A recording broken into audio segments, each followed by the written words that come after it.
Okay. So hello, everyone. There are various internet things happening, and we might pop in and out, and you might see us and then not see us. But I just wanted to extend to everyone a super warm welcome to our webinar. And today I'm being joined by really dear friends and colleagues, Zeenat Potia, Jim Coan, who will be with us a little later, the amazing Rhonda Magee, Quentin Vennie, who's on the phone with Comcast right now, working on his internet, and Kathy Hartsell, whom I've known just forever. And some of them are engaged with childcare at the moment, and they won't be able to intro themselves yet.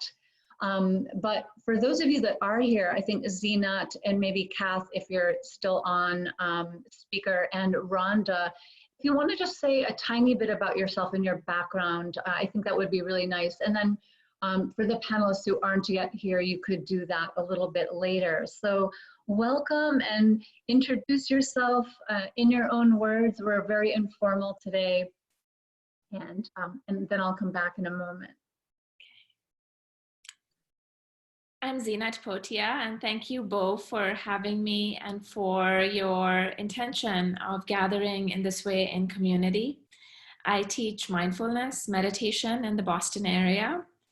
I'm a mom of 2 young daughters, and it's been a realization for me in the past few days, the Buddhist teaching of the 3 characteristics, and really seeing that. And I'd like to just quote one sentence from Ruth King, where she says, "Nothing in life is permanent, perfect, or personal." And really seeing that being shown to us right now in a very vivid, frightening, terrifying, unfolding way. So I'm grateful to be here. Thank you both. Thank you, Zeenat. Well, hi, everybody. I am here from San Francisco. My name is Rhonda Magee. So pardon me, I feel like I'm having a little bit of allergies. And I teach a number of different things. My main job is to teach law at the University of San Francisco.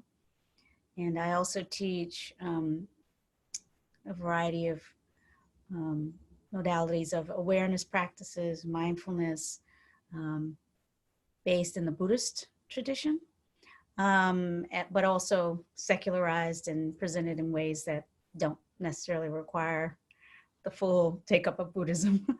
And I am partnered with Nitin Subadar, with whom I'm hunkered down here in San Francisco. But I was born and raised in North Carolina, and so my heart is actually there where my sister is right now, working on the front lines in a elderly facility where it's her job to take the temperature of coworkers coming in. So I'm aware of the vulnerabilities. I'm aware of the way privilege protects me, economic privilege protects me in a certain kind of way to be able to be with you, as opposed to having a job which puts me right on the front line, taking temperatures or, otherwise doing essential functions during this very challenging time. Thank you, Rhonda. Thank you all. Thank you for inviting me. Thanks for forming this community of practice and connection today. And thank you for being here. Rhonda and I actually share the same exact birthday, August 25th. Yeah. And I love that both Zeenat and Rhonda are bringing up social issues, because we are going to focus on that today and really understanding this larger web of connective tissue that links us together. Yeah. Kath, do you want to say hello, or are you child caring? So I am child caring, but I can also say hello. So hold on one second. So yes, child care all happening at the same time.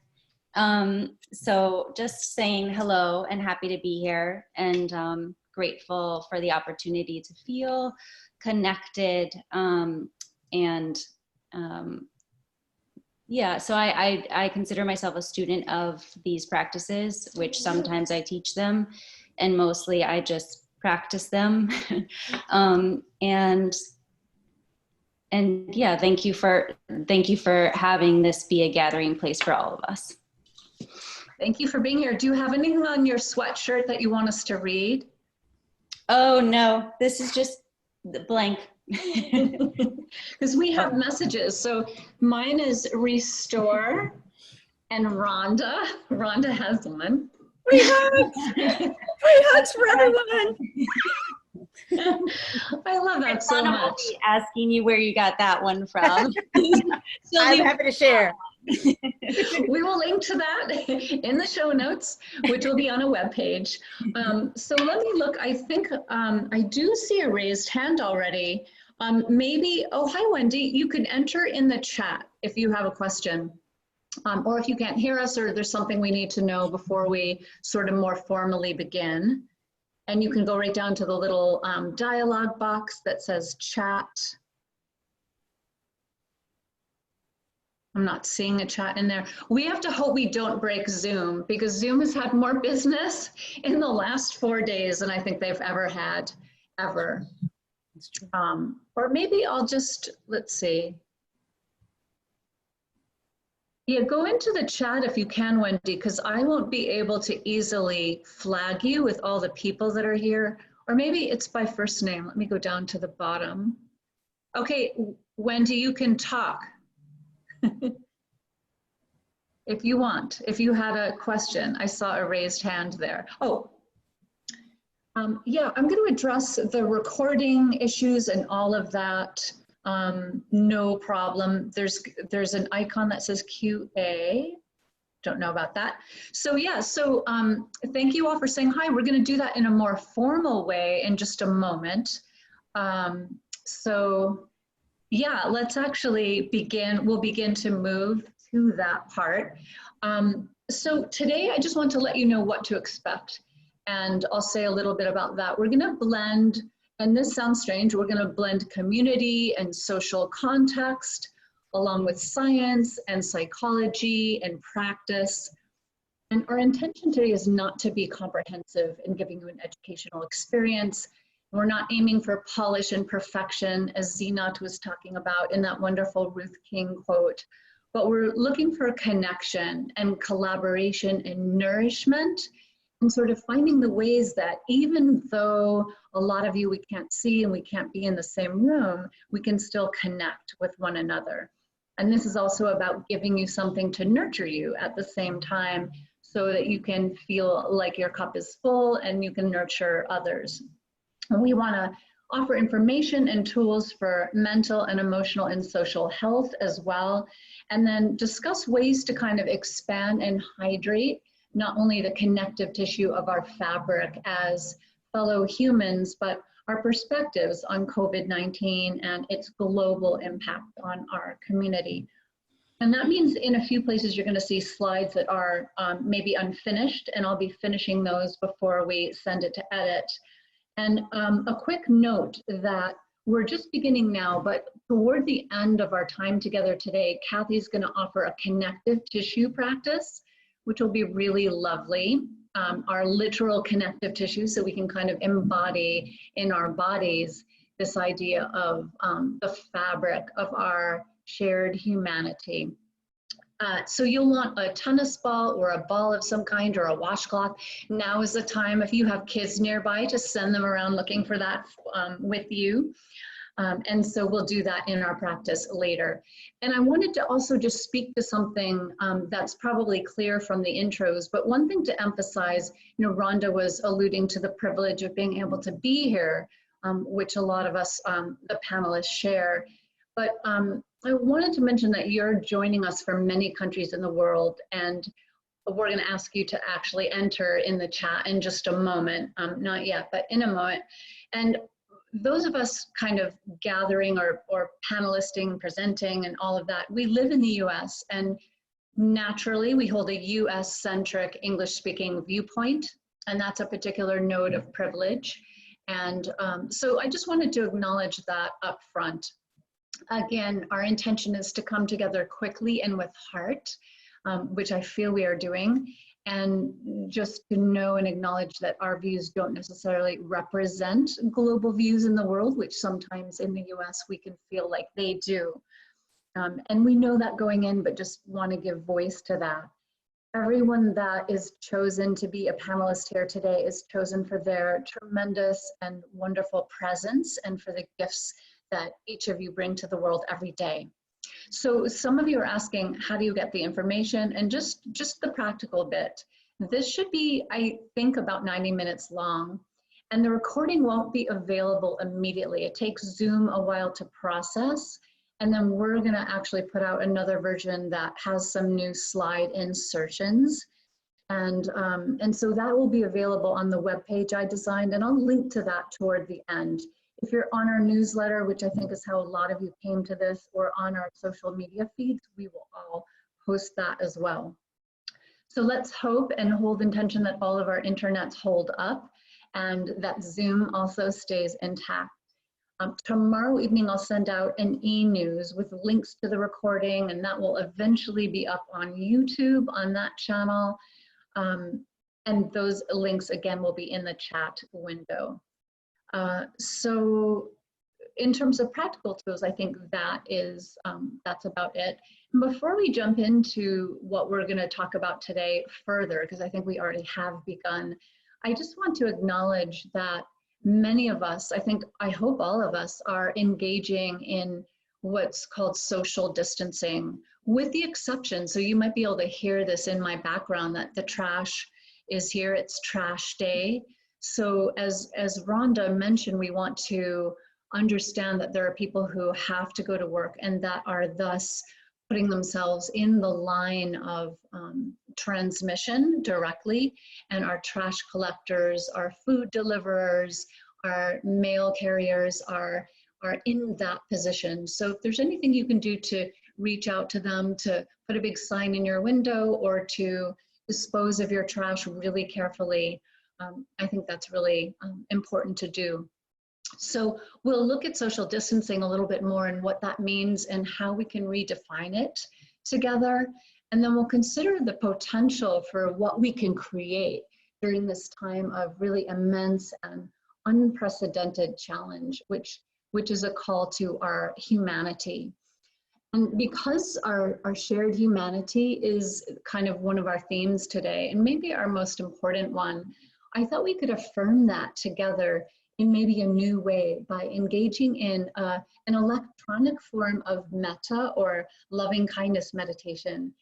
So take just a moment to contemplate, but if there's a word or a felt sense or an intention that you have for everyone today, not just here in this webinar, but globally, please do this. Please enter the city or country where you are right at this moment, where you're logging in from, and a word or a short phrase or an intention that you'd like to offer everyone else. And it could be just one word, or it could be a little longer. And I'll say mine, and then I'll ask Zeenat and Rhonda to do the same. So I'm logging in today. I am in Boston. That's my location at the moment. And my phrase, I think, would be about how we can embody our shared humanity. So I'm going to open it up to Zeenat and Rhonda, and then we'll together, the three of us can read a few in the chat window. We won't be able to get to them all, but we can hopefully read a bunch. So who wants to go next? I'll go. May we have forbearance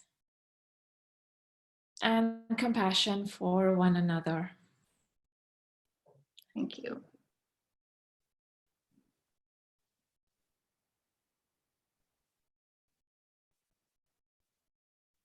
Hello, everybody.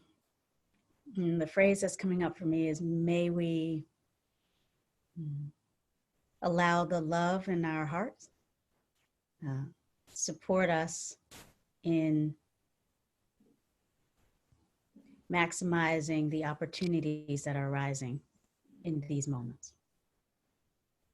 Thank you, Rhonda.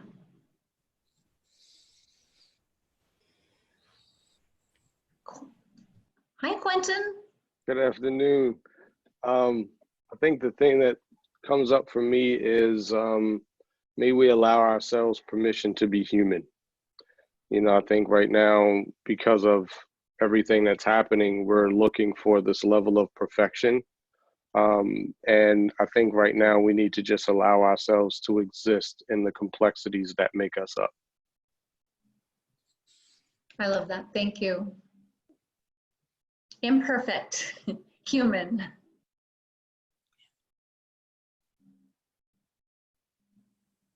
You have one, Kath? Yes, I'm connecting in from Boston, and I think I would say just how kind of an inquiry into how we can be in service of the needs around us, and how to be of service to our own bodies, and yeah, in a larger sense, how can we be of service to each other? Thank you. Love that. All right, so I'm going to go into the chat.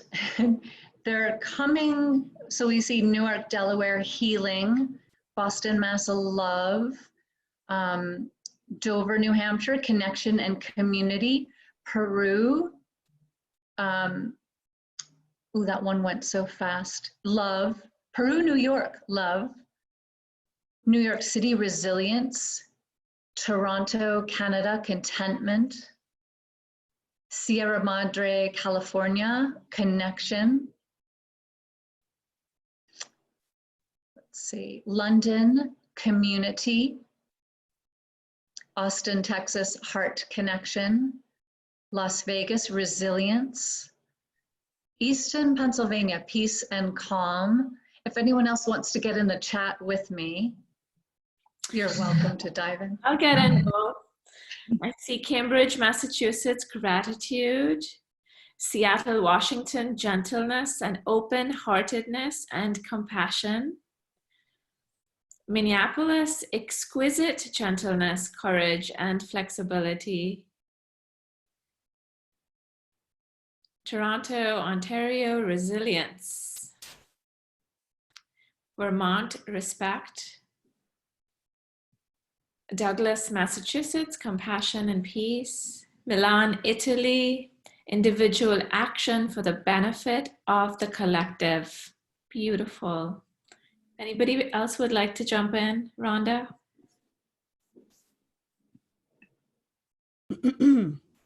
So from Sacramento, graceful adaptation. What else am I seeing? I think, oh, from Pittsburgh, Pennsylvania, peace to all animals and humans.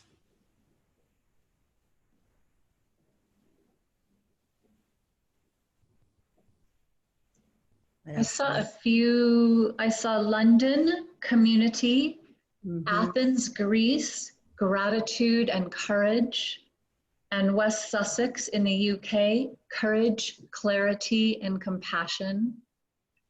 See Zagreb, Croatia, faith.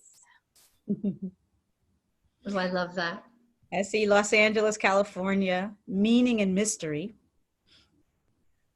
I see Bremen, Germany, compassion.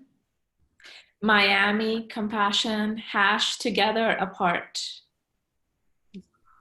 Bay Area, patience. Berlin, Germany, compassion and faith. Allow, allow, allow, and loving everything. Baton Rouge, Louisiana, quiet listening. Italy, Palm Beach Gardens, patience. Brittany, France, kindness and compassion.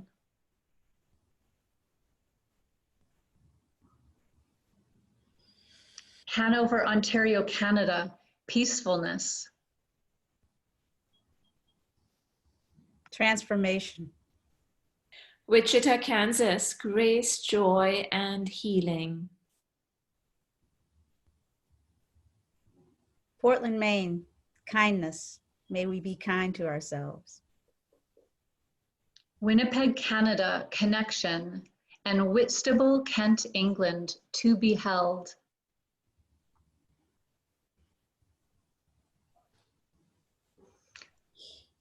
Olympia, Washington, equanimity.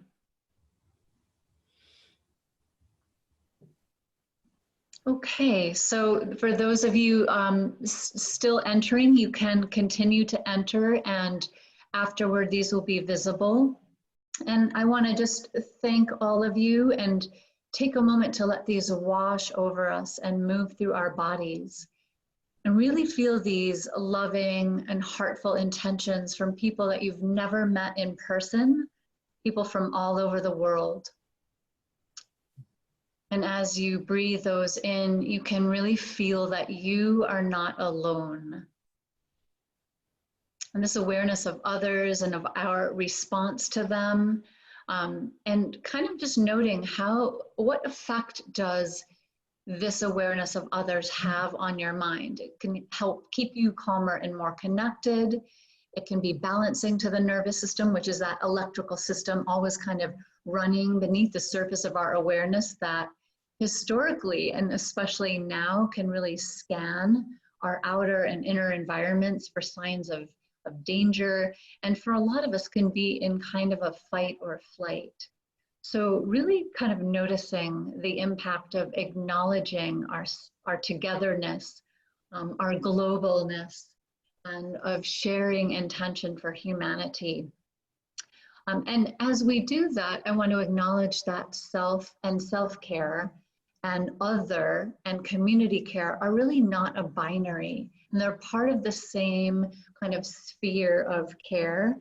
And caring for self can actually occur through the caring for others. And that's a really powerful way to combat anxiety and depression. So as we begin, Zeenat has been kind enough to offer a little meditation for us, one that you can use at any time. And we'll record this one separately and do so with the practices so that you can have that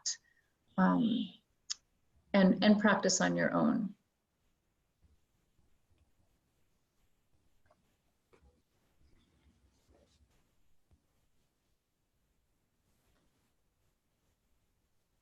And so Zeenat, whenever you're ready.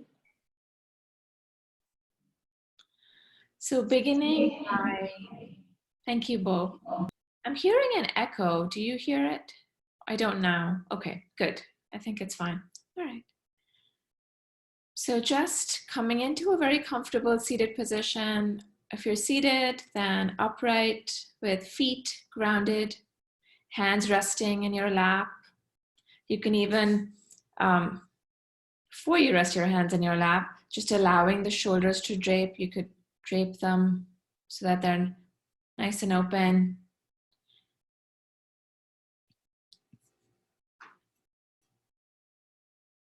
And then aligning the head and neck spine as if you were looking straight ahead. So there's no strain on the back of the neck. You can gently close the eyes. And if you're practicing lying down, then just letting the body be very soft and very relaxed. Allowing present moment awareness, arriving here now.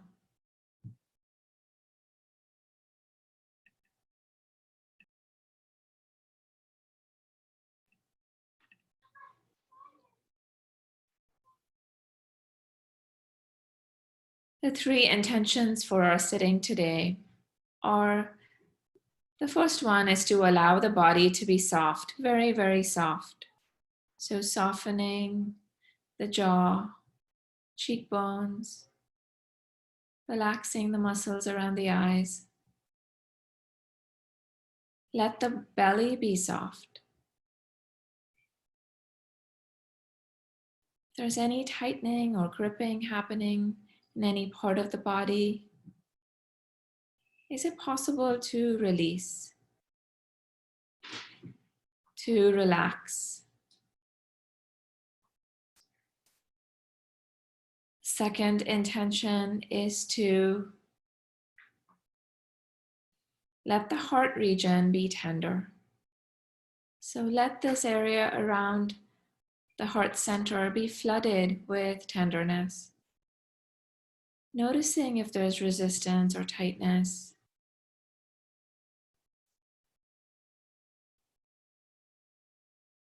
What's there? What's showing up? Is it possible to infuse the heart region with tenderness? Right here and right now.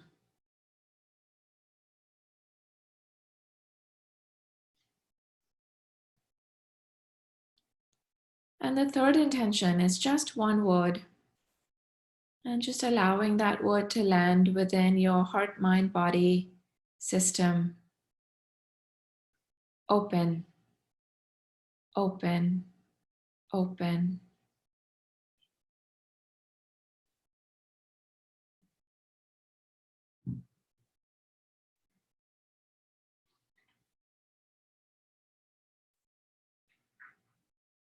Sitting is happening right now. Nothing else is happening.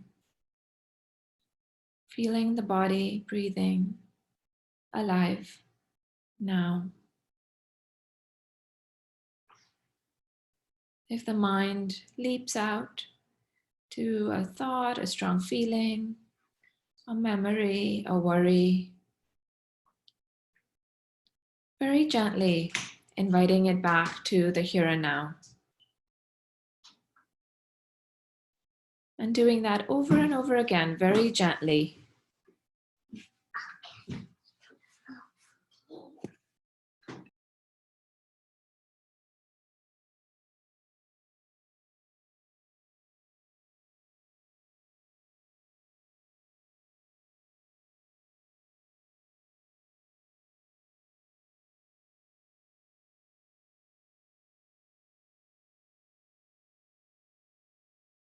So you know that when the storms come,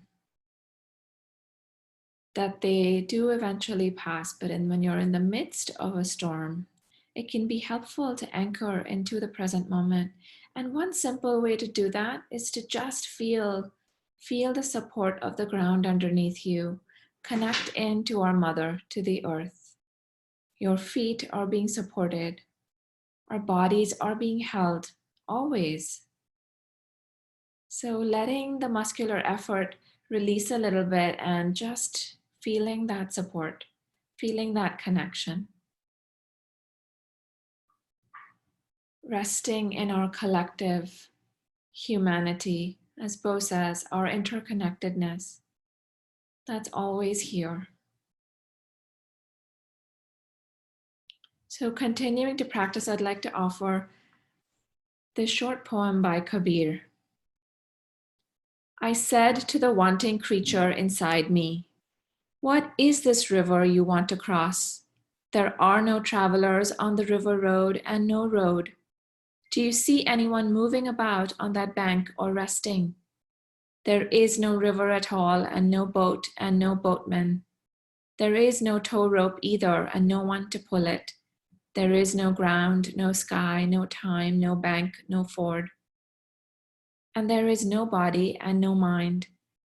Do you believe there is some place that will make the soul less thirsty? In that great absence, you will find nothing. Be strong then and enter into your own body. There you have a solid place for your feet. Think about it carefully. Don't go off somewhere else. Kabir says this, just throw away all thoughts of imaginary things and stand firm in that which you are.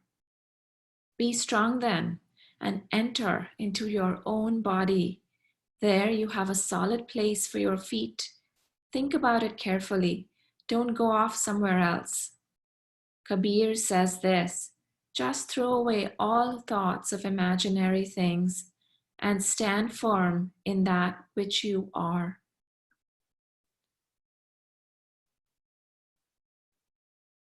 And now just checking in with yourself. Where is the mind? How is the mind?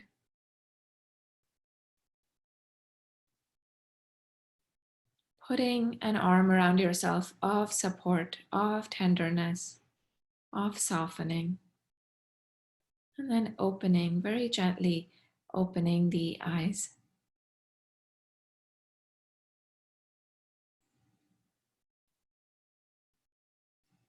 So coming back, joining our sharing circle. Thank you all for your practice and your presence. Thank you, Bo. Thank you so much, Zeenat. Let's take a moment and just feel the difference. And just as we did when we witnessed one another's loving kindness in the chat window and we let that move through our bodies, we can do the same thing here. So take a moment and notice your mind and the speed of your thoughts. It might have slowed down a little bit. And you can check in also with your nervous system and notice whether anything has changed. You can notice the level of energy in your body and also what's happening in your emotional body with regard to anxiety or depression or any panic that you might have been feeling. You can take a moment to enter any differences that you notice into the chat window, how you feel now, and you can view those again later. We won't read a lot of them the way we did with the locations unless anyone thinks we should, but it would just be nice to be able to see. I think that with the news cycle that's happening, with how far so many different parts of the world have progressed from this pandemic as something that's happening out there to somebody else, to something that's happening kind of right here in our own direct experience, that can give rise to this sense of being really disembodied and really in a state of panic. So just kind of noticing how even a short and beautiful practice like the one Zeenat offered can be helpful. So I see more grounded, soft and calm. I had no idea how tight my chest was until it wasn't. I feel tender and grounded. Noticing the fear that I've been feeling. There's a release, more difficult emotions arising. So yeah, that tightness can sometimes sort of open floodgates. It's easier to breathe. So these are some of the things I think, particularly in the yoga world and sometimes the mindfulness world, we have this idea that this long 90-minute practice or a 45 to 60-minute sit is our good practice. But these are the times I think for short, what I like to call tiny 2-minute tools, and that kind of bring us back and interspersing them a lot throughout the day.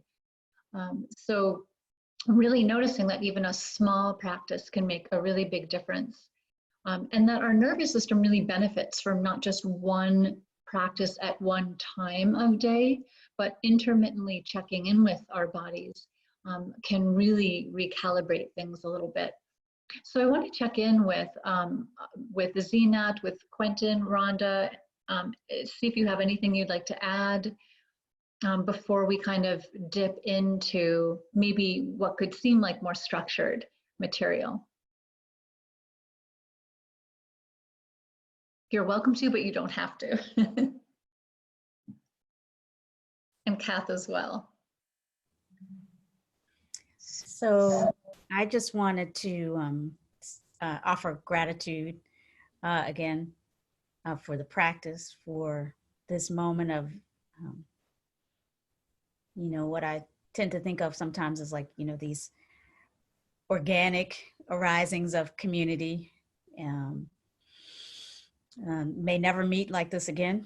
And odds are we won't ever, this exact group of those of us who are kind of privileged to be facilitating, but also those of us who are together, dialed in from our various places around the world. And I just want to recognize what feels like it keeps coming up for me, and just to name it. And that is that interconnection, such a beautiful thing on a certain level, also gives rise to a lot of complicated, difficult emotions. And, you know, that is something I feel in my own experience, the way that presence to interconnection sometimes can feel quite beautiful, other times can raise, you know, anxiety, the sense of vulnerability that can come from that, the fear that can come from that. So I just kind of want to create space for holding all that comes when we are present fully to what I often call the long, broad, and deep now. Like it's all here. So thank you. Thank you so much.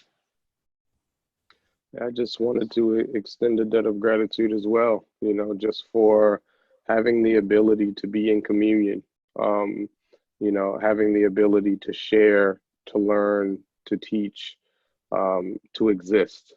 You know, like right now, this social distancing for people who suffer through anxiety and depression, you know, can be a bit challenging, right? And to still show that in spite of what's happening externally, we still have the ability to come together in community and build internally, you know, and psychologically and emotionally, and have the ability to, you know, to be a vessel for one another, as well as being a shoulder. So I'm grateful, honored, and privileged to be amongst such incredible individuals and genuine energy. So thank you. Thank you, Quentin. You didn't get to intro yourself because you were dealing with internet stuff. If you wanted to, you could say a little bit about yourself. Yeah, sorry for the technicalities. You know, Comcast isn't always the best. We're so happy to have you. But my name is Quentin Vennie. I'm calling out of Virginia, but I'm born and raised in Baltimore. I'm an author, mental health advocate, you know, writer, blogger, content creator, social justice advocate as well. So, you know, just looking to bring humanity back to humanity. Thank you again. Thank you. Jim, you made it. It's so good to see you. All right. It's good to see you too, all of you, and thanks for allowing me to be part of this. Thank you for coming, and especially amid childcare stuff going on. Yeah, that might become part of this at some point. I'll be quick to mute. We've already had kids, and we don't want to mute them. We are totally fine with that. Would you like to do a brief intro for people that don't yet know you? Sure. And love you the way we do? I'm a professor of psychology and neuroscience at the University of Virginia here in Charlottesville, Virginia. I study the brain mechanisms that link being socially connected to having better health and well-being. And in recent years, according to the mysterious Wikipedia page that popped up about me that I didn't authorize, I'm also a human rights activist, based on some of my work for children being separated from their families at the border in the last few years. Thank you so much for that work and for joining us here. Thank you for having me again. Yeah. Okay, so what I'd love to do now, and this is going to seem like a little bit of a departure from what we're doing, but it's not, is I just have a few slides about what is COVID-19, and I'm going to screen share with you all and show those. Hopefully this will work.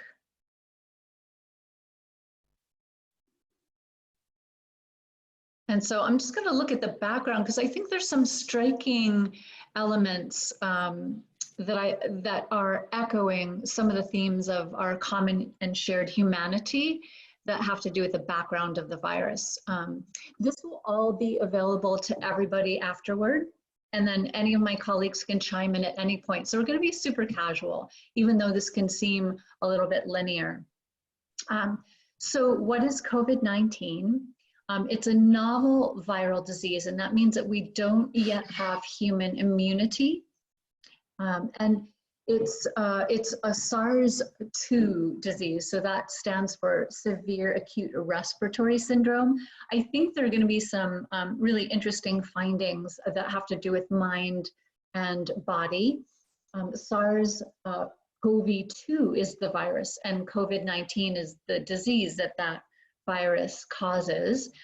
And I think in the US especially, we may not be aware that this is the third coronavirus and pandemic in the 2000s. And we tend to see things as being out there or away or over there until they come here. We're just very, at times, US centric. So there's been MERS, SARS, and this is the second version of SARS. And in 2003, the SARS-CoV-1 originated in Asia and also had really rapid growth in Canada as well. And it was highly lethal. So people went to the ICU, but the transmission rate was not as high. So I think it was able to be contained in a different way. And then in 2012, we had MERS, or Middle East Respiratory Syndrome, which originated in Saudi Arabia. And that was also highly lethal, but less transmissible, harder to spread. And in 2019 was the beginning of SARS-CoV-2, the pandemic originating in Wuhan, China. And I wanted to just to say a bit about the xenophobia that has been in some circles growing. In fact, the United States person in occupying the presidency tweeted, I think yesterday or the day before, called this the Chinese virus. And I want to highlight that that is not an appropriate way to view this. These pandemics have been imminent. I think scientists knew that they were going to continue and grow. And many years ago, maybe 2017, there was a task force who asked for more funding from the US government and were denied. But many global scientists have said that that we're not prepared for the next one. And this is what we're finding out now. And I think just because it bears emphasizing, we owe China a tremendous debt of gratitude because their scientists very, very early on shared the genetic code of COVID-19 so that other scientists could have it, and they put it on servers right away so that that people could prepare and make tests.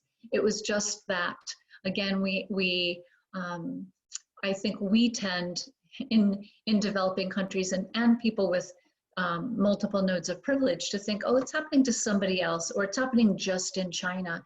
And we can see this time how quickly it went from something that's happening somewhere else to something that we're all sharing, although it does not affect us all the same way.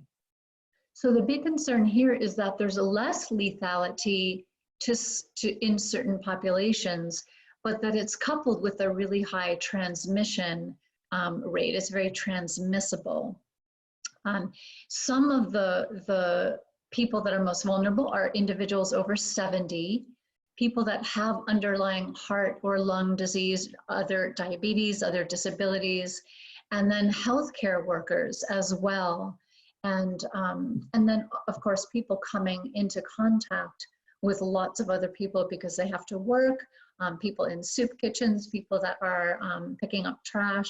So we want to identify that those of us that are able to hunker down in our homes have privilege with respect to this situation, and we want to be thinking about those who don't. So the healthcare workers and first responders have a much higher level of serious disease when they do catch it, as opposed to those of us that might be in our homes and catch it and don't have underlying issues. So we really want to be thinking about how can we support our healthcare workers and what will happen when this kind of knocks people out of the healthcare workforce. And I think almost everybody on the interwebs has seen accounts of people still going out to parties or kind of feeling like they're going to celebrate whatever holiday they're celebrating, and just know that we are, if we do that, really contributing to disease and potential lethality in other people. So we really are connected. It's not just who I know, but it's who is gathering my trash. It's who the people I know come into contact with and who they come into contact with. Super important. And US woes, I think, are likely to be seen in other countries, but I wanted to acknowledge how because this virus was politicized in the beginning, and there is an election, this is election year, and things were minimized, the US is very far behind in diagnostic testing, behind almost every other country. Like South Korea has been amazing. And we are also behind in limiting the transmission. I would go out on a limb, but all of our London people here on this webinar and who will see this later, I think the UK also is still trying to figure out if they should hunker down and close businesses. So we can kind of see how the spread of this can happen. And cities that get hit really hard are the ones that have unwittingly allowed transmission to go on for periods of time without being able to take action. I was reading in the paper maybe yesterday that the US isn't really able to do what Italy has done in terms of ordering people to stay at home. And the reason given was that Americans don't like being told what to do. And I thought that was like a really interesting and kind of spot on assessment. Transmission can go on for weeks undetected. And this has happened also in Italy. My heart really goes out to all the countries that are seeing not just high amounts of deaths, but a kind of rending of the fabric of humanity, of social structure. In Italy, elders are venerated and they're a really significant part of society. So to lose elders in that way, I think is extremely painful. And I've thought a lot about if my parents were alive, how devastating that would be. So social distancing protects the most vulnerable, and as Rhonda pointed out, and I think it's really wise, not all of us can do social distancing right now. Some people have to go into work. Some people are on the front lines in myriad ways, and we want to be thinking about how do we protect them. This, I think, is important because it also buys time for testing to catch up. We're not likely to have antiviral drugs or an immunization out for probably at least a year. But there are some interesting developments, and in the medical sites that I follow, several people have talked about the potential for looking at serum antibodies in people who have recovered, and that's called convalescent plasma coronavirus therapy. That always makes me think about, well, who's going to have access to this? How does that get decided? And how can we ensure that the people who need it have access? And this could be used also as a prophylaxis for healthcare workers and those who are most vulnerable. And I really hope that if CPCT does get developed, that's how it's used. And I think important, you need large amounts of it to help one person. So we have, there are so many scientists, I think, working on other avenues, and we really, I feel so grateful that that is happening. So just a few things about current thinking, and I think part of this is my idea of a PSA, like how do we get people to really stay home, but also practically, what does this mean for you inside your home? So this comes from Peter Hotez, who's an MD, PhD, and an epidemiologist. And he talks about that there are receptors in our lungs, and I found this to be really compelling, also in the intestinal tract and the endothelial lining that we have in organs. And some people have gotten myocardial or heart injury. There's a huge inflammatory effect. So once we're fighting this, it's harder to fight other things as well. And he has identified ACE2 as a cell surface protein, and that's on cells in the kidney and blood vessels and lungs, and also in the gut. And he talks about the ileum and the colon being important sites for receptors for the virus. And that really grabbed me in terms of thinking how we can not only impact what we think of as our immune system, but knowing that we're this incredible matrix of mind and body that is always dialoguing, and our gut brain, which is also known as our enteric nervous system, is a huge chunk of our immunity. So we can be thinking about that. And in fact, initially 10% of patients, which is a lot, reported to hospitals in Wuhan with complaints about gastric symptoms, and that was how some of the early transmission happened. So that really got me thinking, because I'm so fascinated by our gut brain and its impact on health. And we'll come back to that a little bit later and what you can do. And so the importance of keeping this part of us healthy, it makes me think about how many posts I've seen from people that are saying, well, I've eaten all my pandemic snack food that I had initially bought. And so panicked eating is totally fine, but totally normal. I had a ton of pistachios yesterday, but also be listening to your gut, be giving it a rest. And we'll talk about like what the gut needs for that a little bit later. And just one last thing about how COVID-19 survives on different surfaces, because I was really wondering, like, I was one of those people who wasn't in time to get disinfectants of any kind, or toilet paper. I have enough though. But how does it survive, and how and where? So the good news is that it's not super stable. But within that good news, it can live on fomites, which are surfaces that carry germs. In aerosols, it can live up to 3 hours after being sprayed. I think that's really good to know. Plastic and stainless steel, up to 2 to 3 days. And there are median half-lives that you can see here, 13 hours on stainless steel. That's significant. And detected almost 3 days post-application. And then copper, up to 4 hours. So cook with copper pans. And then cardboard, up to 24 hours. And so when you're doing your recycling, you might be thinking, well, I'm just gonna put this out on the curb. Please disinfect what you're putting out so that the people picking it up for you, so that we're minimizing the transmissibility for them. And then you can also work on disinfecting any packages that you have coming in. You'll probably get bombarded with notices in your inbox or spam folder from different companies having clothing sales or all kinds of other things, but really be thinking about, for a while, all the people that touches to get a package to you. And whether it's necessary or not.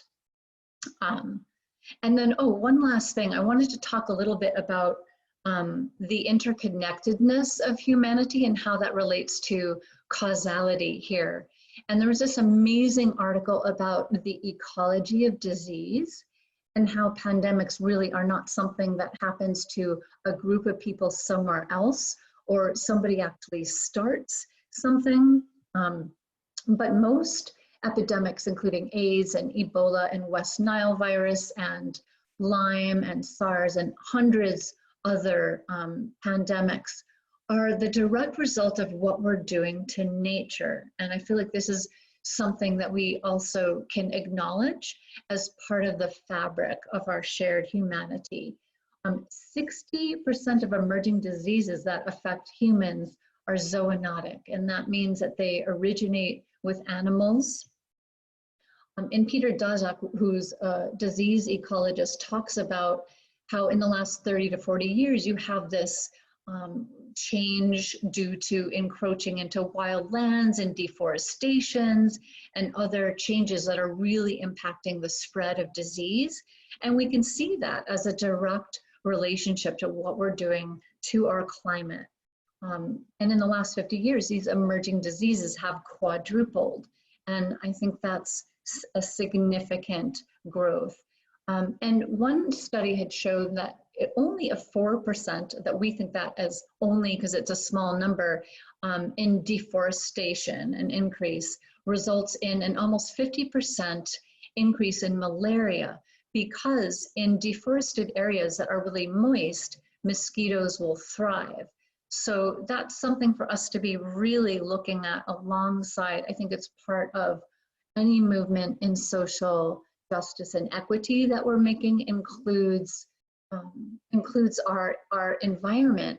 And historically, our climate was not seen as existing outside of us. It was part of us. And I think this is something that with industrialization and imperialism, we've started to locate our climate as being out there, or nature as being outside of us. If you think about Lyme alone, the development of forests has kind of chased off wolves and foxes and owls and hawks. And because of that, it's really changed the ecosystem and has resulted in a 5 times increase in white-footed mice. And white-footed mice not only have weak immune systems, but compared to squirrels and foxes and other animals, their grooming isn't as thorough.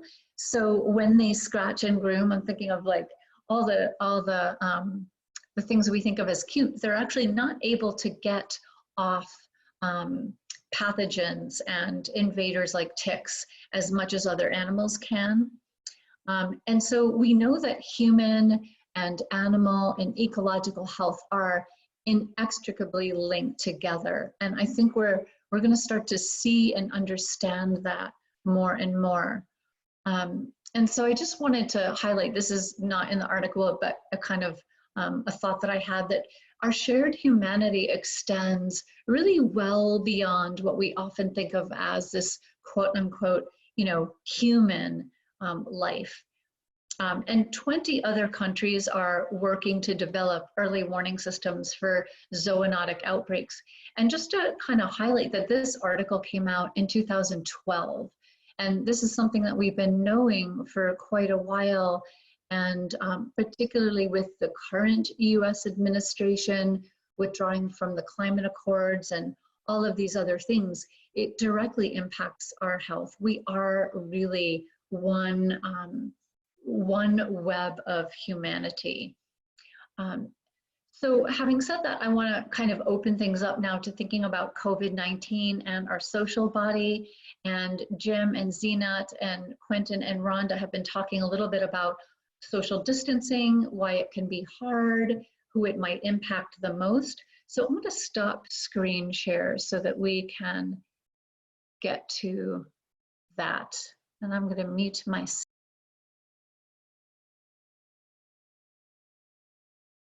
And just feel free to jump in and kind of casually discuss. Do you mind if I set a little bit of the stage on this question?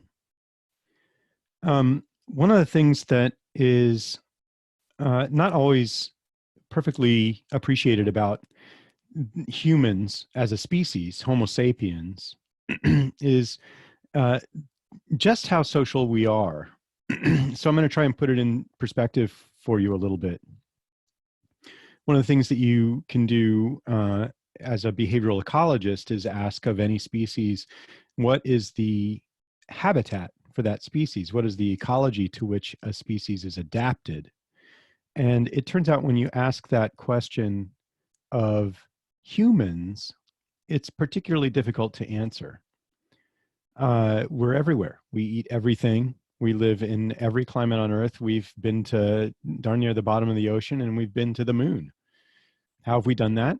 We've done that by cooperating and sharing our attention and linking up as sort of a one super organism.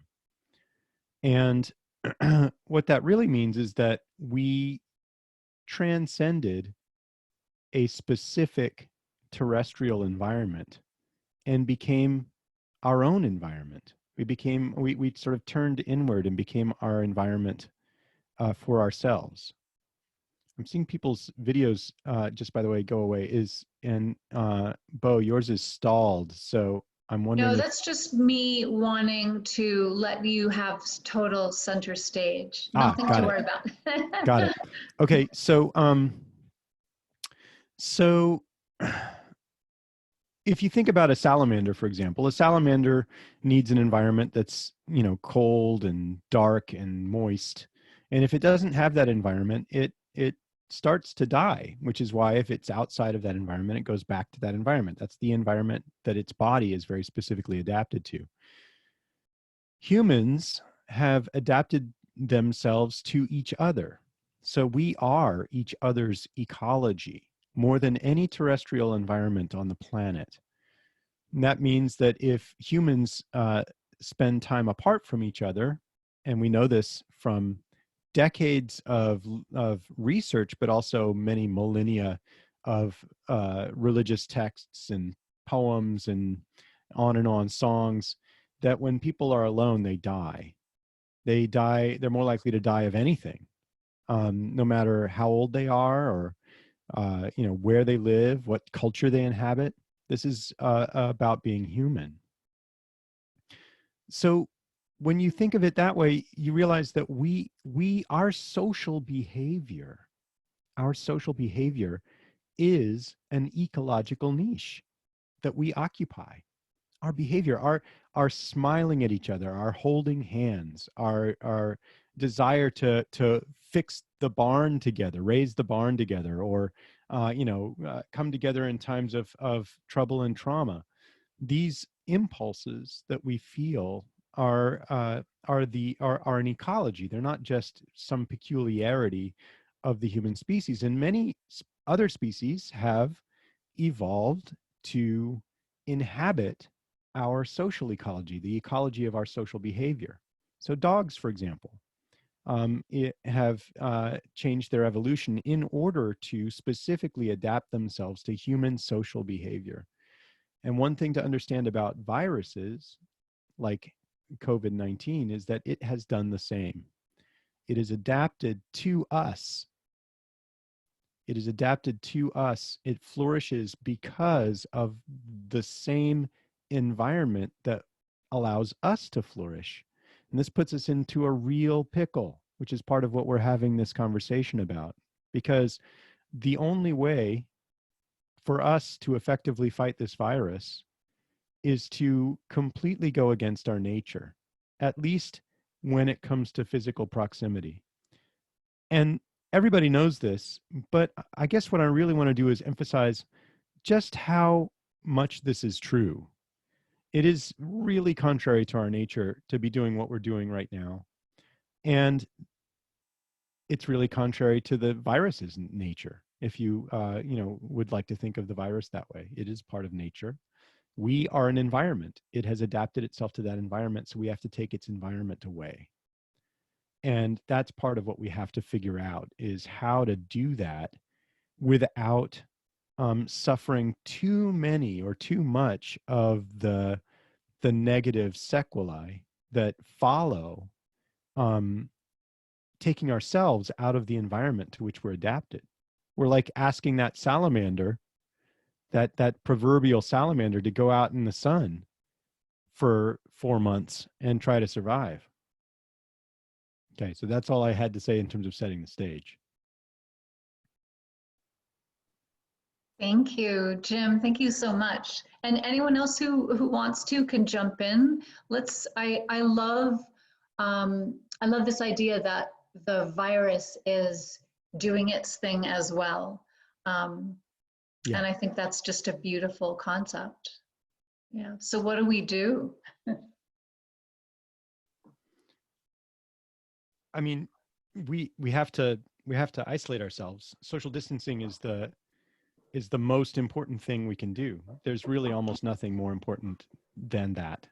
We can develop these medicines, we can develop vaccines. Of course, that would solve most of the problem right there, if that becomes successful. But right now, in terms of flattening that curve that everybody's talking about, I hope everyone knows what that means. That means slowing down the progression of the disease enough that we reduce the burden on hospitals. We take the burden that's going to fall on hospitals and we spread it out across time so they don't run out at any given time of resources so much that they have to start literally letting people die, which is what has happened in Italy. We need to try and avoid that. So stay home. Stay home.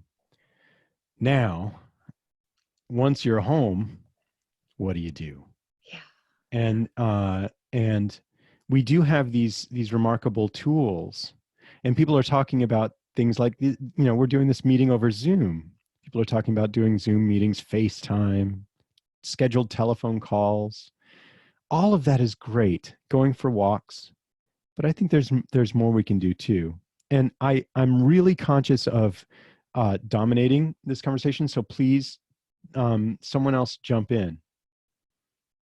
I'll jump in for a moment. Thank you for setting that stage, Jim, and for giving such a beautiful context to social distancing. I wanted to say that it's tricky when you have small children. I have a 3-year-old and a 7-year-old, and we are not going to any playgrounds. It's a decision that we've made as a family. There are too many surfaces and you cannot stop little ones from touching things. So we're not doing that. And we do take them outside, but very carefully, just, you know, deliberately, intentionally at a certain moment when we think the streets are going to be empty, or we drive to a natural area where there's more open space and they can run around freely, but we stay away from any crowded places. We live in Cambridge, Massachusetts, which is reasonably densely populated. And I'm noticing that when we bike by a park, let's say, and I see other children and parents with playground equipment, a lot of judgment comes up.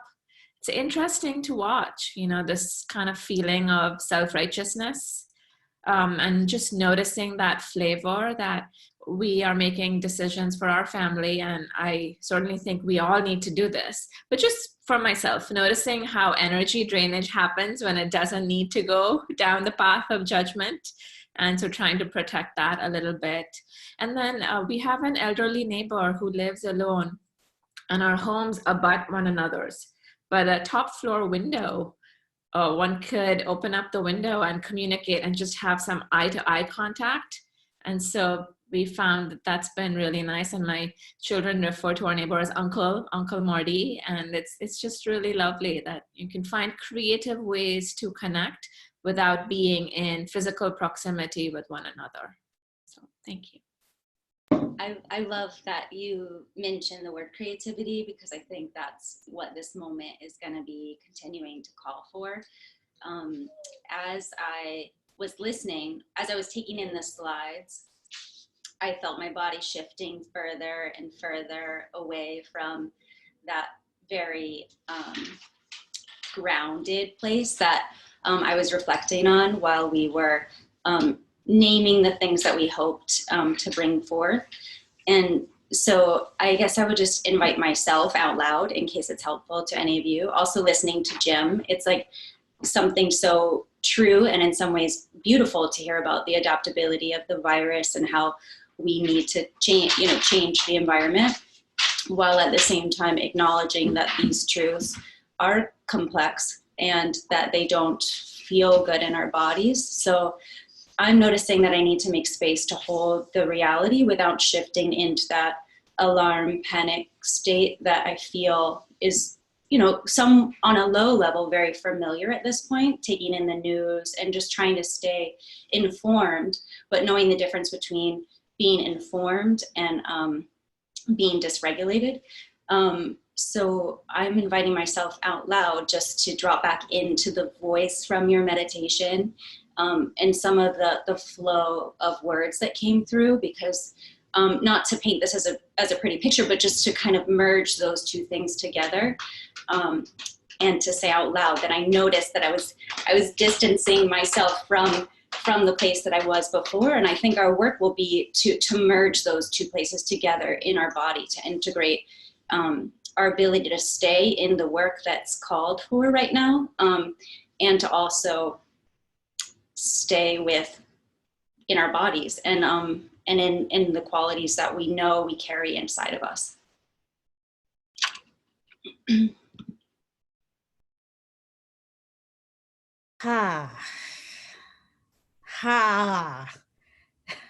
Thank you so much, Catherine, for saying that. It was coming up for me too, in my own experience, just the some of what you put words to, and for me, because this really is sort of where I kind of enter into this moment, right?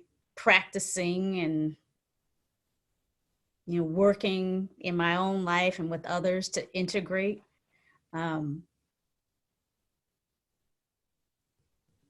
Again, ways of deepening our ability, cultivating the ability to stay grounded, to stay embodied, even as we connect, turn toward the difficult, take in new information, are invited to change or learn or expand, be vulnerable, right? So really, thank you, Catherine, for just naming that and inviting us, as I heard you, to kind of pause with you and practice, right? Again, for me, this is really central to the different ways that I, in my own life and in the work that I do with others. Again, normally I'm a law professor.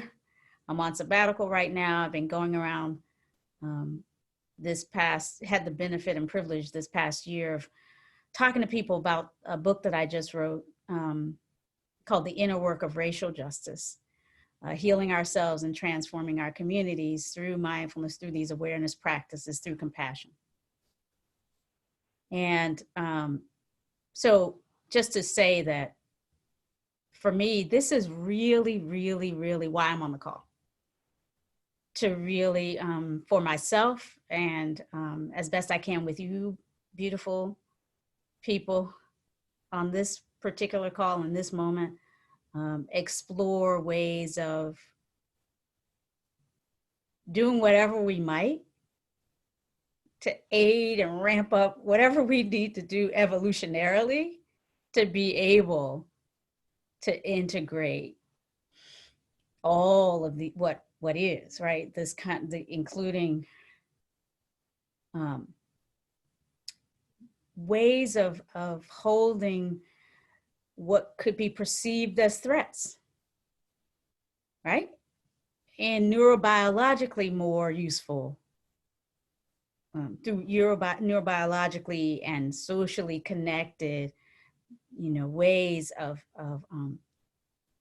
right, bringing more skill to this, bringing more, you know, intentionality to this, so that we, in some ways, as we are doing this work, we're kind of trying as best we can, you know, not trying to be perfect, goodness knows, but also just trying to expand what seems to be working and what we are working around and the edges we're bringing, but what is working from an embodied place to help us be more present to the difficult, but in ways that enhance surviving and thriving. So thank you, Catherine. And, you know, again, I'll just say that linking this conversation to the kind of work I've been doing, which we've been doing a bit, Bo, when you mentioned the xenophobia and the politicization that has been a part of all of this. I will say that, you know, in a certain sense, the last 20 years of kinds of things that I've been trying to do to bring deeper capacity to notice biases, to notice the habits, patterns, conditions we have around who matters and who doesn't, what suffering matters to us, what suffering we kind of get blind to, right? All of that it's, for me, at least in some significant measure, been for this kind of challenge. You know, one in which we just don't have the luxury anymore. And we know we've never really had the luxury. But now I think we kind of really know we are in it together. So really, thank you all for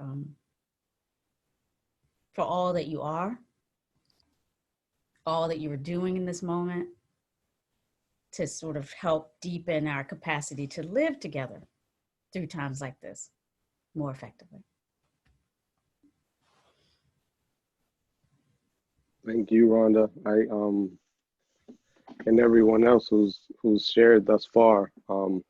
It was interesting, and I'm just kind of picking up on what you spoke about, Rhonda, with pertaining to like who matters and who doesn't, and remembering and reminding ourselves that we are in this together, right? That there, you know, before there is white or black or Asian or Hispanic, that there is human, right? And we have to, you know, before we were separated into any of these categories, right? We were all one thing, and we still are, and returning back to that, and then understanding, right? Like when we speak about privilege, we often talk about it in the context of like representation in organizations, right? But now, you know, faced with this pandemic, we have to look at privilege from a different perspective. You know, as we practice social distancing, I think it's important to also practice social responsibility, and understanding that, you know, I know for myself, having the ability to work from home, you know, having the ability to still get a paycheck, having the ability to have, you know, health insurance, you know, it's something that I don't take for granted, especially when, you know, members of my family and very close friends don't have that same privilege, you know. And I found myself like I'm dealing with allergies and a dry cough, and like I might sneeze 3 times, and I'm like, oh, like something's going on. My social responsibility and my privilege comes from contacting my PCP and not just going into the hospital and taking up emergency services that could be utilized for individuals that don't have access in the resources. Because me being someone who I can afford to pay my copay, I know what my deductibles are, you know, I have insurance, I'm gonna get seen before anybody else. I'm gonna have access to what's necessary before other people will. And even being a Black man in America, I still have to recognize and understand that that too is a privilege. And that I have a social responsibility to hold myself accountable for my actions and my behaviors and my reactions during this time. So, you know, being aware if we do have to travel, you know, making sure that those that don't have can be blessed from our overflow. You know, so I'm you know, to echo that, I'm grateful for this conversation. I'm grateful for this community. This is very pertinent and important during this time. So thank you. That's all I have for right now. Thank you so much for that.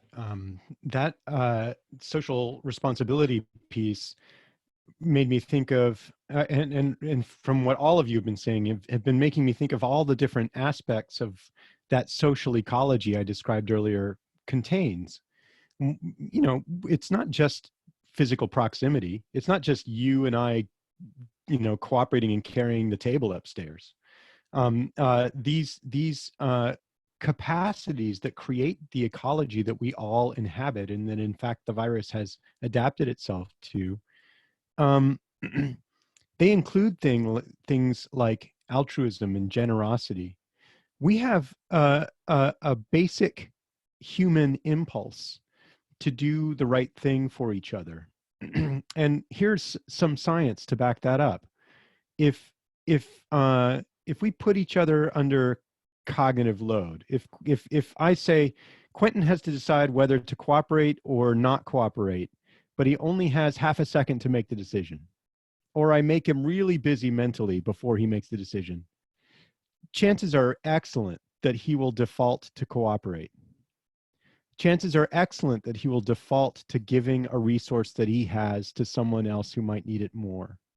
This is our basic humanity, and this is part of the reason that we've been so successful as a species. It gets complicated because our amazing capacity to help each other is also part of the reason that we are devouring the earth. So we have to really understand it and be mindful of how it manifests and in what contexts we make use of it. But now is a good time. The other thing I really wanted to comment on is Catherine's mention of creativity. This also is part of the basic material through which we express our basic humanity, creativity. We are creators. We are creators. If you take the grand average of almost every religious tradition in every culture on earth, the grand average points to an entity that creates. It's something that creates. And that is part, in my opinion, that's partly a reflection. That's us looking in the mirror. We create, and when we create, we feel excellent. The very first human art anywhere in the world is 40,000 years old. They are stencils of people's hands on cave walls. And I've made a lot of hay about that over the years because I study hand holding. We're really into hands as a species. But you can flip that example and say, well, we made art. We made art. It wasn't just that our hands are really important. Sure, our hands are important, and we wanted to emphasize that apparently at the very beginning of art making. But there was art making. And when you look at the Italians singing for each other across the boulevards, and people in Spain and France doing the same. If you think back to when Notre Dame Cathedral caught on fire and people in the streets spontaneously began singing together, this is what we do. This is what we do. We create art for each other. We create music for each other. We create stories. We create paintings. And Ellen Dissanayake, who's an anthropologist and behavioral ecologist at the University of Washington, has found that we do this more often and more intensely when we're going through difficult times.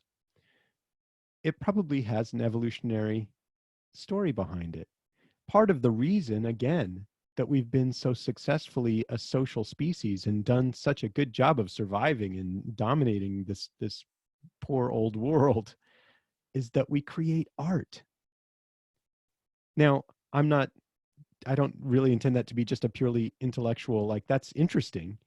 But what I mean to suggest is that it's one of the things we can do while our physical bodies are not in close proximity to take advantage of our basic human natures and to live in it and let it into our bodies and feel human is to create art, to make art. It's very, very important that we do that, to sing.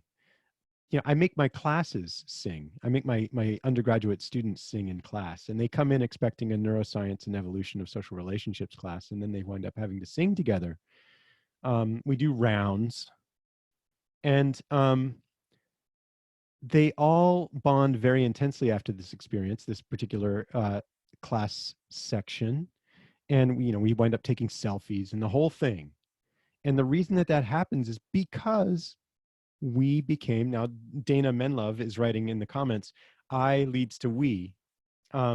Yes, that's true. We experience the sensation of allowing our I, our me, blend into the we in a way that not only makes us feel more powerful, but literally does make us more powerful because it allows us to plug in to the social resources that surround us.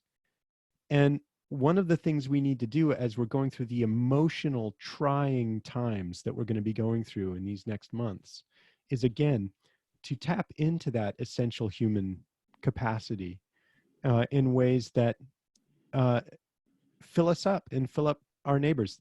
When I ask my class students to sing, invariably they say, I can't sing. And I also make them ask them to draw all the way through the semester. And they say, I can't draw. And my response to that is their voice and the way they draw and their handwriting is an expression of a collaboration between their mind and their body. And their body is part of who they are.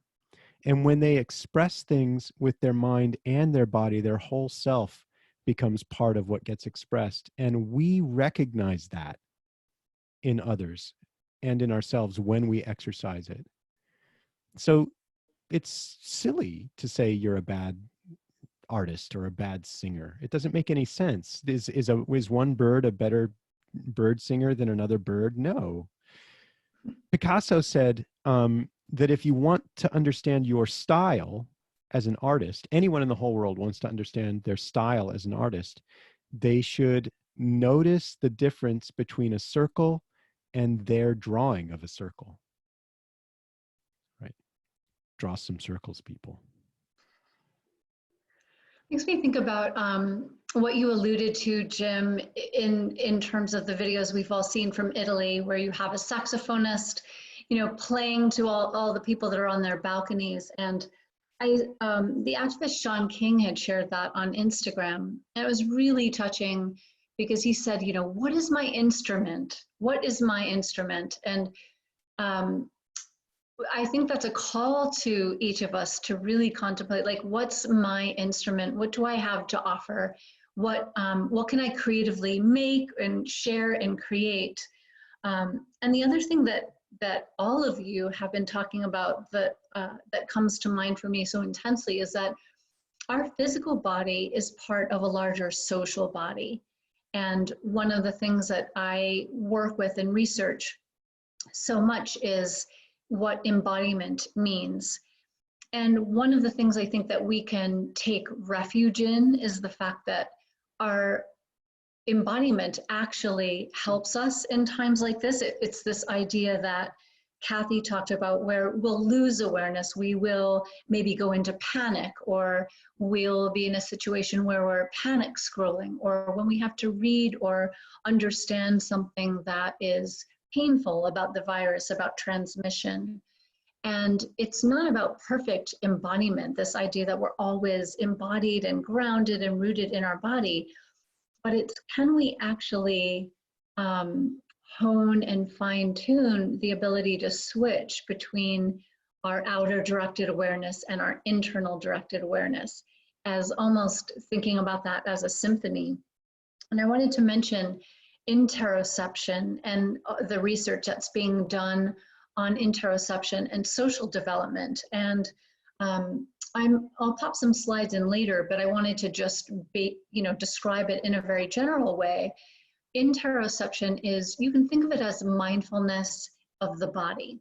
And it's our ability to sense signals that are coming from the body, like the speed of our heart, or the pace and the depth of our breath, or hunger, or the urge to have to pee, which we're all going to get at some point in this call if we haven't had it already, and muscular activity. And it's very distinct from external senses like vision and hearing and taste and even touch. And the key point is that research shows that interoception actually benefits well-being, and it helps us with self-regulation. I was thinking, I was talking with Quentin on the phone yesterday as we were talking about today, and he coughed, and I was like, "What? You coughed? Are you okay?" And we were joking a little bit because I sneezed in the shower. And interoception is great, but a lot of you are probably noticing right now that you are paying acute attention to certain sensations in your body, and particularly any tightness in your chest or any cough, or as Quentin was saying, and I think you mentioned, Rhonda, it's allergy season, so you can hear me sounding a little hoarse. And in anxiety and anxiety sort of illnesses, generalized anxiety disorder, even panic disorder, we have a tendency to notice something and kind of freeze what we're feeling in our body. And what I love about what Kathy did was she said, like, oh, I am getting information, I'm starting to feel less grounded. How can I notice that? And so I want to encourage everyone to pay attention, not just to sensations that are happening in your body, but the way that those sensations are changing over time, so that you're not paying too close attention to like a snapshot of what's happening in this second, but the way that it evolves over time. And I think what's really important about that is that our sensations in the body that sense internal states like hunger and thirst and heat and cold and pain, there are evolutionary turning points that gave humans the ability to kind of have this talk between the body and brain. And we know that our body information is mediated through our gut, our heart, and our lungs. And we think about that as all places where we've talked about are sort of places where the virus can impact. But really thinking about gut and heart and lungs as the communicators to our brain of what's happening in our body. And when that communication gets to certain parts of the brain, our sensations are converted into emotions, both emotions like sadness and anger, to social emotions like envy or distrust or the compassion or compassionate action. And so what my colleague, dear colleague who couldn't be with us today, Chris Manjapra, and I talk about as the social body is the community of people we identify with. And I think what we're all being asked to do now is to expand our concept of our social body. Our social body is about relationship, and it's composed of the relationships that knit us together, that make up all of society, not just what we see in our immediate nuclear family. It's really the connective tissue that links us together, and that impacts our immunity. And I think that what my colleagues are all really speaking to and highlighting is that our sense of what community means is being called upon to shift. And we don't yet have a recipe, I think, for what that's going to look like and how it will manifest. And one of the things I think we'll be doing is really engaging in this dance between embodiment and social body, and personal embodiment and social body.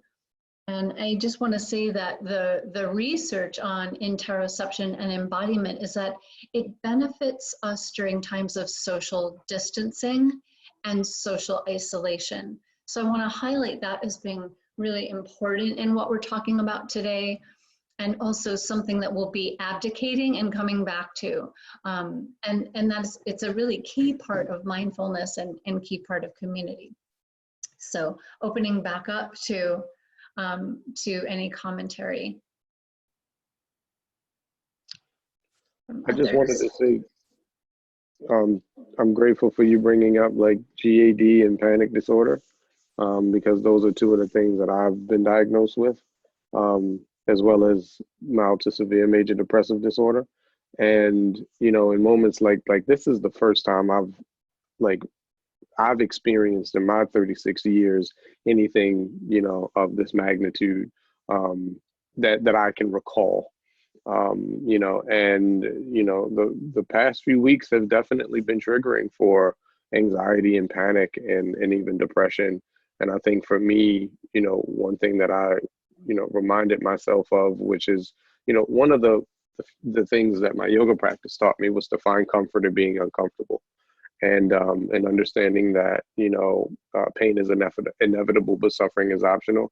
And I remind myself of these things, not as consistently as I would like to admit, but consistently enough that it is assisting me in being able to mitigate and better manage my GAD and panic. You know, especially during this time where access to so many things and people, you know, are so limited. So I just wanted to, you know, say thank you for even highlighting that and bringing that up, because I think these are things that we suffer through, and they become so inundated with our normal life that it becomes, you know, our new normal. And sometimes we don't take the opportunity to really call it out for what it is and address it, you know, effectively. So thank you. Can you feel me virtually hugging you right now? I do, actually, yes. I'm putting my arms around the screen. Thank you so much. Rhonda and I love it. I love it.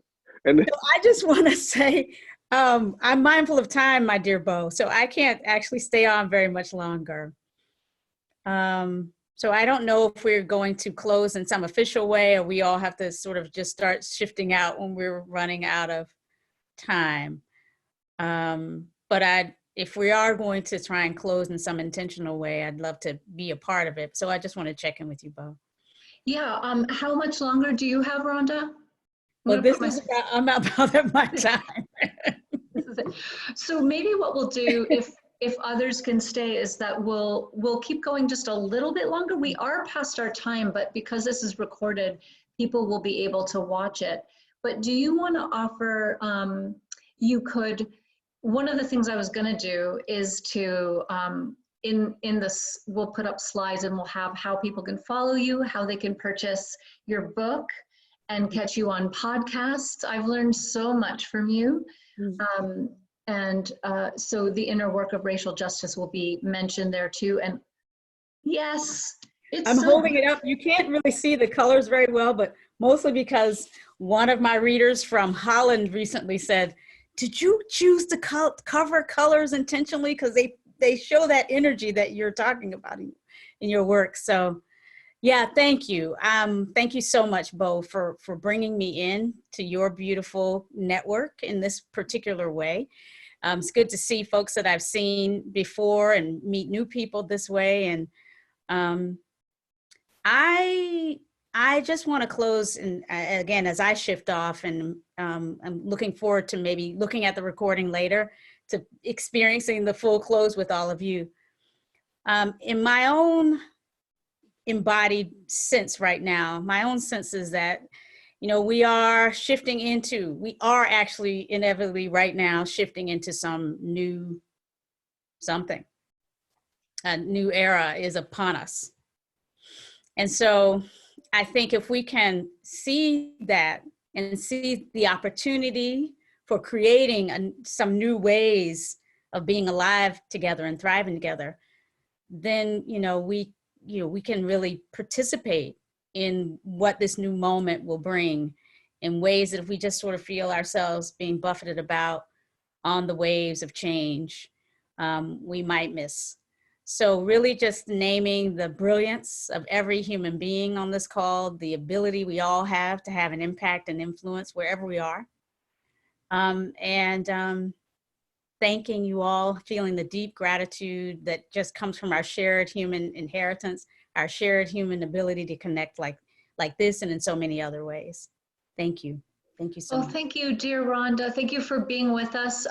We'll put all your links. I actually got the ones that I didn't have this morning. I didn't know you were on Instagram, and you are. I always catch you on Facebook.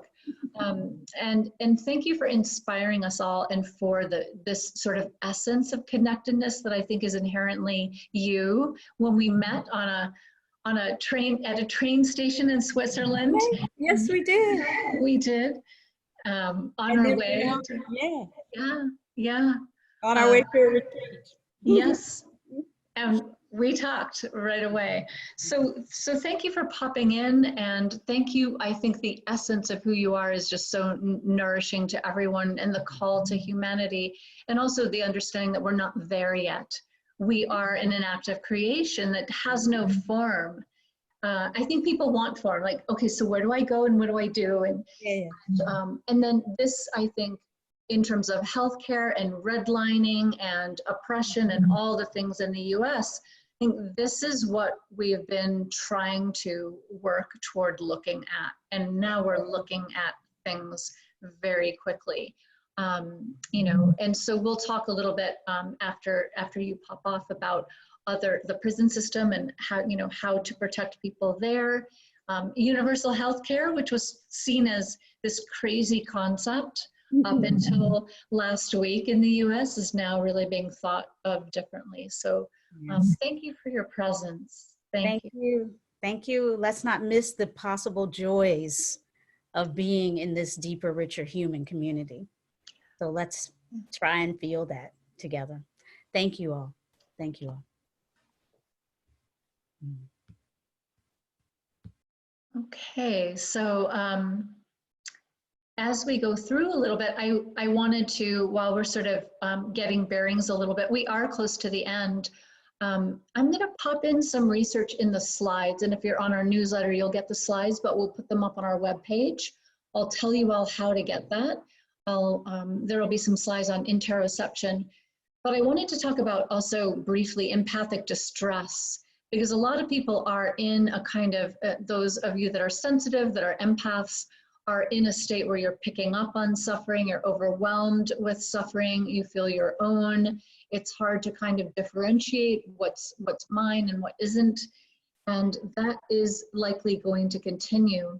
And I just wanted to consider that compassion practice, and we'll also pop one of those up as well, is what helps us move from getting lost in empathic distress to actually taking compassionate action. And the research on the benefits of compassion is really compelling. And one of the things I love about that research is that it shows that compassion practice actually helps us move not only from empathic distress, but to this sense of larger community, and that it has benefits on regulating our heart rate differently, improving heart rate variability, reducing stress hormones, and that it's beneficial not only to the person giving or offering compassion, but to the person that is receiving it and to the people witnessing it. And so I think that is really a call for us to be able to think about, like, how can we move through that? And part of that is just the embodied experience of distress and being able to work with and engage with that a little bit more. And just, I know Kathy is going to offer a little practice, but I wanted to mention a couple health things that we could be working with right now. And I talked about the gut before as part of what's being maybe pointed to in COVID-19. And we know that gut health is the key to immunity. So how do we take care of our gut in these times, especially in the face of maybe stress eating or panic snacking? And one of the ways to do that is to give your gut a break. And an easy way to do that is to stop eating maybe 3 hours before bed, if you can, and then taking a break until the next morning. And I think that allows the gut to sort of catch up with what we've eaten. And I think managing anxiety, because that helps add acid into the stomach, is important. And then there is this really cool concept that I've been researching a little bit called basic rest and activity cycles.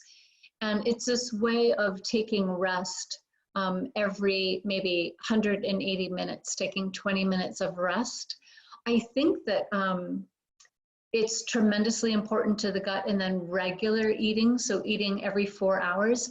These cycles that are part of our brain rhythms are really important for gut health. And if we're sort of skipping meals and things like that, our microbiome responds to that, is not super happy about that.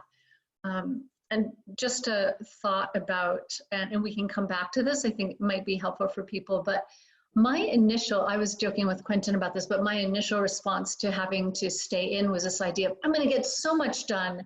I'm gonna get this done and that done and catch up on this and that. And so this modern Western dominant culture pressure to produce, I think can catch up with us in this time of COVID-19, and really thinking about, like, where does that come from? Do I really need to produce more, or is this about producing differently as all of my colleagues have been saying, super important. Tools to really sleep better, I think, are very important at this time. Keeping the same bedtime and keeping the same wake up time. Sleep has probably one of the biggest impacts on our gut and our immunity. And one really, I think, doable thing that everyone can do is to get 30 minutes of exposure to daylight every morning, not through your windows, but outside. And that really helps melatonin production. And then if you can, I know that we're in this place where we might be anxious about information, but stopping screen time 2 hours before bed. I know last week my sleep really dysregulated, and part of that is because I just stayed on the internet and then felt like, okay, let me go to bed now, and that was not working. And then, you know, keeping your bedroom cold if you can, finding a wind down routine before bed, really super important. But I think rethinking productivity, and then finding ways to connect socially with people that you wouldn't put in your social in-group. So what is your local soup kitchen doing? What do they need? How can you help them? You know, what is your local LGBTQ homeless shelter needing? There's one right in Cambridge where we taught yoga for a while. So think about not having a home to kind of social distance in, and how difficult and scary that would be. I want to open up for a bit before Kathy gives us a practical tool, and see if anyone wants to offer other thoughts on immunity and practical tools.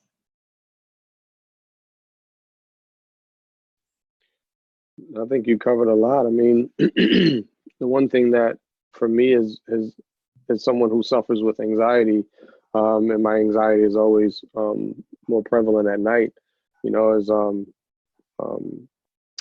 magnesium.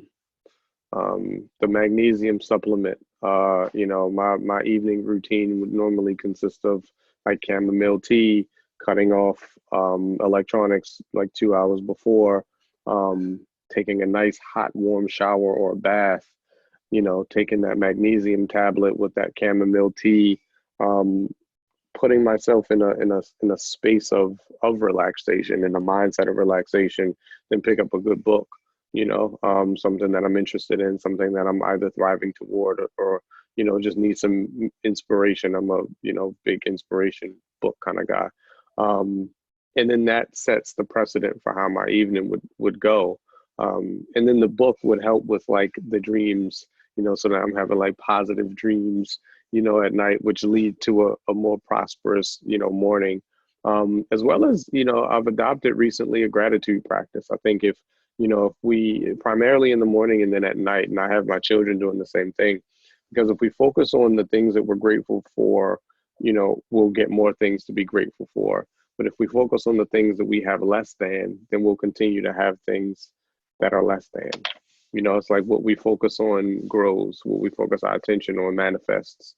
And, you know, the same goes for our health and well-being, you know, maintaining a positive mindset, making sure that we are, even in the midst of crisis, making sure that we are able to consume enough of good quality foods that actually contribute to our well-being, as opposed to putting our immune systems at additional risk, only for us to then go out into the world with a, you know, a compromised immune system because we're battling something at home, you know, and just being cognizant and conscious of all of our choices, and the things that we believe to be true. I also have to jump off, Bo, Catherine, everyone else. I'm sincerely grateful, honored, and privileged to be a part of this conversation. I wish you all well. I hope you stay safe, stay healthy, and stay mindful. Thank you so much, Quentin. Thank you for being with us. Thank you for your presence. I'm grateful. Thank you for your heart. Yeah, thank you. Thank you so much. Talk to you soon. Talk to you soon. Yeah, so Kath, it's just us here at the end. So I and Sana coming in and out. So Kath is going to offer us a connective tissue practice. So I think a lot of us are holding a ton of tension in our bodies and just kind of that's incubating and getting us tight. I've noticed little cricks in my neck and places where I might not normally have them. And also because I think this concept of the ways in which we're connected and this web, our connective tissue links every cell in our bodies, but it links us to each other. So it's all yours, Kath.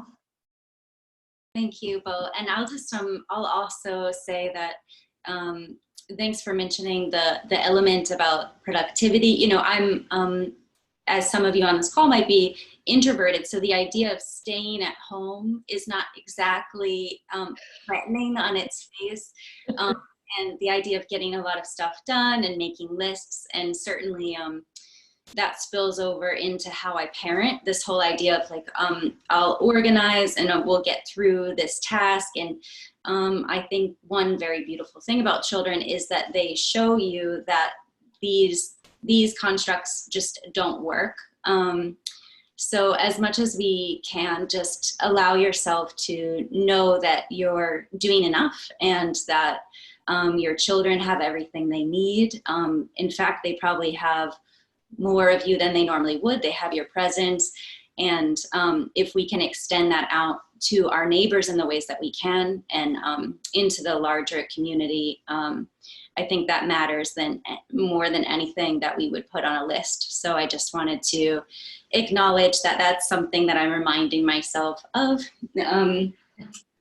As Bo mentioned, if for those of you that are still here, or if you're revisiting after the recording, a ball will be very useful, but if you don't have a ball, I did notice that while I don't hoard toilet paper, I do definitely hoard yoga tune-up balls. They exist everywhere in my house. So if you find yourself needing one of these, I know that they're still shipping, but you know, we want to be mindful about the shipping, but I think that we're really at the front end of this, and that finding the tools that you need at home can be very useful. So we'll actually reference so you can buy those. Easy to disinfect. Yes. Yeah, I think Jill put on there a certain disinfectant that she likes to use, but I just use the disinfectants that I have at home. So a squishy ball ideally, but you could definitely use tennis balls. And if you have two, we can do this 2 at a time, or you can take one side at a time. And this is an opportunity for you to really begin that creative practice, just really stepping towards and into your own body, and allowing yourself to not follow my directions, but really follow the sensations that are being offered from your own connective tissues. I am gonna suggest just a couple logistic things to have your hair. If you can just step out for about 5 minutes and I'll be done. If you can bring your hair up just so that it doesn't, if there's a strand of hair, it will be rolled into the ball, and that's the opposite effect than we're going for. And then also layers. So what I like to do when I roll out my back is just reverse my sweater. So I do like my body to be a little covered, but I prefer for the ball to be directly on skin. And if you kind of know what you want to do right now, please go forth with any rolling technique that you would like. I'm just going to offer a few things from kind of the upper trap region to the paraspinals, just middle trap release, letting the back of the lung space, all of that start to unravel a little bit. I just saw someone is using Allison is using an unripe avocado, which is wonderful and exactly the type of creativity that we need. You can choose anything from your pantry or fridge. You can certainly roll up a washcloth. All of those things will work just fine. So the first spot, I'm going to point out just a couple of them. So once you have your hair out of the way and some skin exposed, just know that if you have fabric there, all of that's going to get rolled up into the ball. So as much as you can just clear shoulders and upper middle back. The first spot we're going to visit is really the top back portion of the shoulder. So right where you would ask for a shoulder rub. And you can do this 2 or 1 at a time. I'm going to guide you through 2 at a time, just with sensitivity for time itself. But please know that you can do this 1 side at a time. It's really nice to do that as well. As we get going, if you notice that sensations are feeling overwhelming, we really want to balance the ability to stay with the work with the willingness to change how the work looks, feels, or presents at that moment. So please know that you can add a blanket underneath your body. If you're on a hard surface on the ground, just add blankets until the sensations get a little more subdued. And you might have a towel or something underneath your head at times. You could also use a block underneath your pelvis at times. So just know that you can recruit these tools as you wish. So the first spot that we're going to be is at the tops of the shoulders, and we're going to be there for a little bit. And then the second place we're going to go, and to find that, you'll just bring your fingertips behind your neck and fingertips together and elbows point straight forward. And as the fingertips come together, you might find the bottom of your neck spine, so about C7, T1, just the bony sections of your spine poking back into your fingertips. And if you bring about 1 inch between your fingertips, you're now clearing your spine, but you're very close to your spine. So when we're at the shoulders, we'll be a little wider. And then as we move down the back, we might trace a bit more narrow, but again, that's up for you to explore. There are literally limitless ways to do this. So just know that I'm offering one of many ways. My balls have gone missing, so I'm going to grab those. And so that's really all you need to know in order to get started. So make your way to the ground and set the balls at the top back portion of your shoulders, so that when you come onto your back, onto the ground with your feet flat and your knees bent, you feel a very subtle amount of pressure. So the balls are almost underneath you, but not quite. And it feels like your upper traps, the area that you would ask for a back rub, has sort of been smushed off your back a little bit. And you could stay right here the whole time.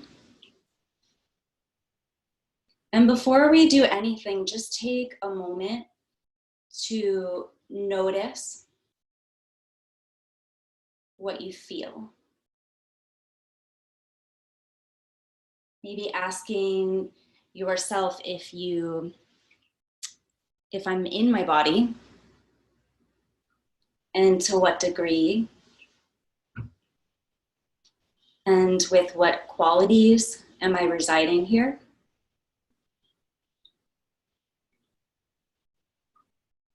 And for what we're going to do in these next few moments, we'll spend about 5 or so minutes, maybe a little longer, just in these areas, just for those of you wondering how long this will go on for. Inquiring if you are in your back body at all. So just noticing how willing or unwilling your back is resting on the ground. How heavy or jacked up the points of contact are there. You might also be noticing the speed of thoughts and all the information that we've consumed. But just allow your awareness to continue to move towards your physical space.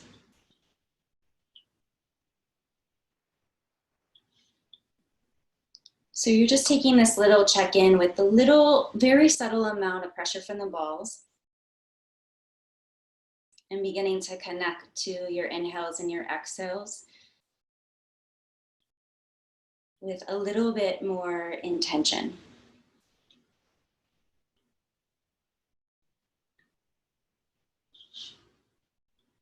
And we'll draw back on the intentions that Zeenat mentioned in our meditation. So approaching this work with the spirit of softness,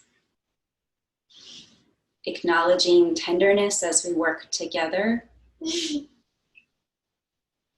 returning over and over again to the option of openness.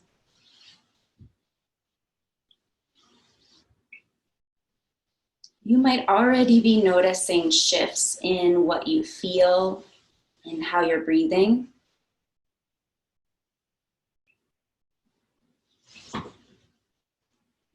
You could stay here with your hips settling down onto the floor or blanket. Or you might start to press into your feet and barely lift your hips so that it feels like your weight has now shifted on a diagonal onto the balls with more deliberateness. And if that directness feels too invasive for your tissues, go ahead and listen to that and set your hips back down. Otherwise, just start to notice the natural rhythms in the body. Maybe you find a little bit of fluidity around the hips. Maybe you reach one or both arms up overhead and just drape your arms back towards your ears behind you, letting slowness really guide the way there. And throughout this, I'll just touch back on some of those words that as a community we offered forward. So moving with gentleness, a sense of patience, with creativity. So you're sweeping your arms up and over and back down by your hips. Maybe your hips are lowering and lifting a couple of times. And then we'll also take the arms wide. So leaving them on the ground if possible, maybe elbows bent or straight, and just sweeping the arms out and then back down. And this is not about a precise movement, but really about letting your body start to sense its own natural rhythm. Maybe artists already noticing that a bit more fluidity or hydration might be sensed. We'll just spend another minute here before we shift downwards.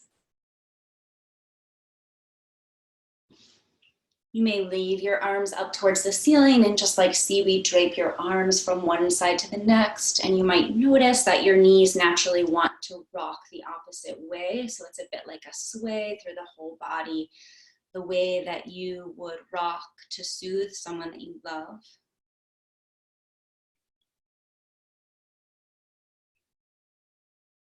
And then the invitation to stay there or to move in your own direction is an open one, but we'll otherwise replace the balls one more time.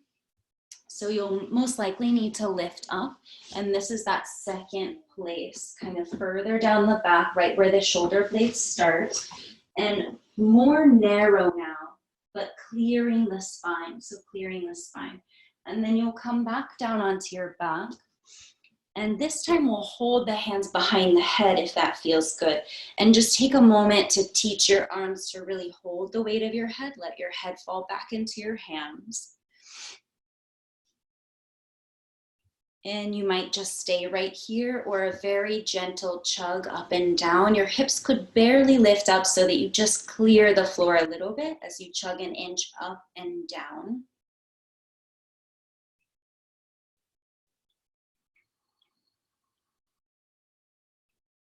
Pausing when the body really cues for a tiny pause, or maybe just building in a slower movement. And begin to chug your way a little bit lower, so you can most likely just roll your way there. It's just a little bit lower now, so right between the middle of the shoulder blades, not quite to the bra strap line if you have one of those. And now you could release your head. It might be nice, depending on what you're noticing in your neck, to set a little lift underneath your head, just enough so that it feels like your neck space isn't pinching. And then setting your arms up towards the ceiling. With straight arms, lift your fingertips up towards the ceiling so that you feel your shoulder blades pull away from the ball, off the ground and towards the top ceiling. And then using breath to guide your shoulders back, downward arms in sockets. Squeeze the ball with your shoulder blades, and maybe you go through that just a couple of times.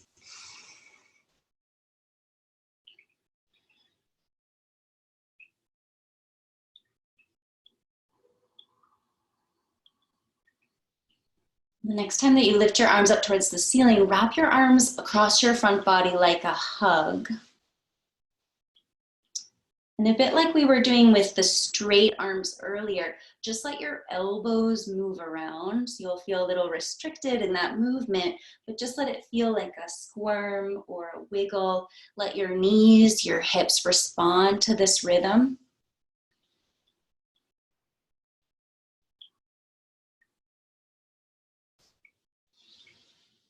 Take your arms wide, and maybe you switch your hug, maybe not. Sometimes after that hug, it can feel nice to just let the arms be a little wide, a little lower than shoulder height, so you feel that your shoulders have space to fall backwards.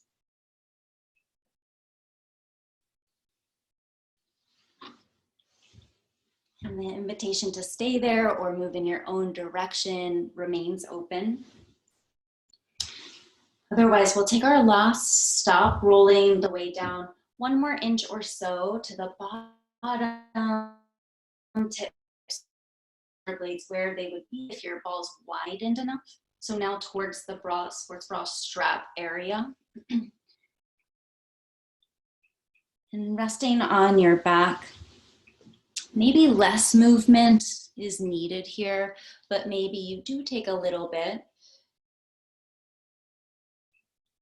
Balancing the willingness to stay in the work with the willingness to make adjustments as we take these final few breaths together.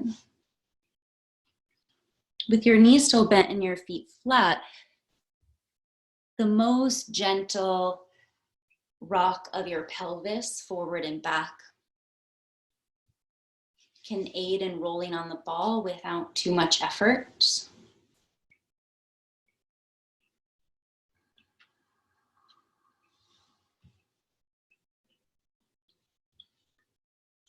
And then a couple more of those words included transformation, reinvention, togetherness, Quentin's acknowledgement of complexity that makes us human, and Rhonda's complexity of existing. And really noticing how together we've shifted towards so what Rhonda noted as long, broad, and deep time.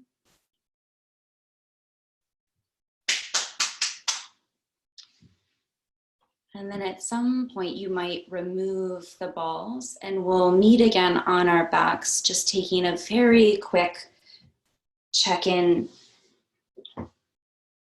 Am I in my body?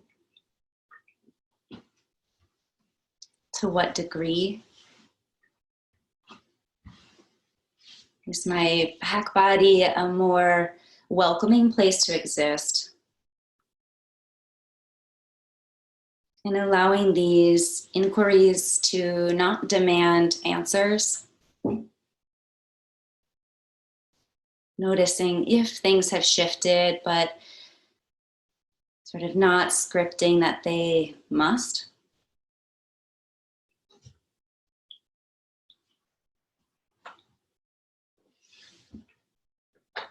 And finally, just noticing what's lingering, anything else that's calling for your attention, any movement, any additional rolling you can take. But more broadly, just noticing what lingers as true, what lingers as most important in this moment of embodiment.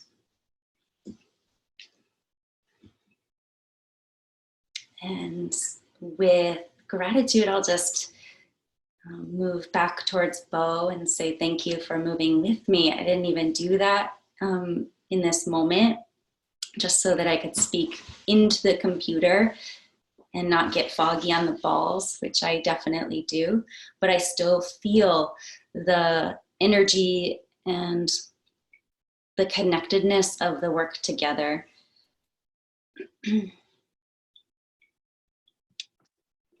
Thank you so much, Kathy. And thank you to all of you who have hung in with us this long. In some ways, when we ask other people to come in, there's a little bit of an unknown. We just don't know what will happen. So we will pause here, but I think the theme that everyone has brought in that's been so important and so key is this concept of our shared humanity, of the oneness of humanity. We did not get to the discussion about should people charge or should yoga teachers stream for free and how to do that, but I do want to ask you just to, and we will link and put a slide in about how you can reach all the panelists today, but support the people whose work nourishes you. Like their posts, share their work. It's the art, it's the saxophone that we play to each other perhaps, and not everyone has a major platform or what's considered a big voice, but there is art, for example, and what Kathy just offered us, such art and such presence. So I want to thank you, Kathy, and I'm thanking our presenters that had to pop off, and also thanking you all for being patient with a time frame that was sort of extending. There was even more that I wanted to do, as those of you that know me will laugh at that. And give us a couple days to get your materials. The interwebs are challenged right now. But again, thank you all for your interest and your commitment to embodiment.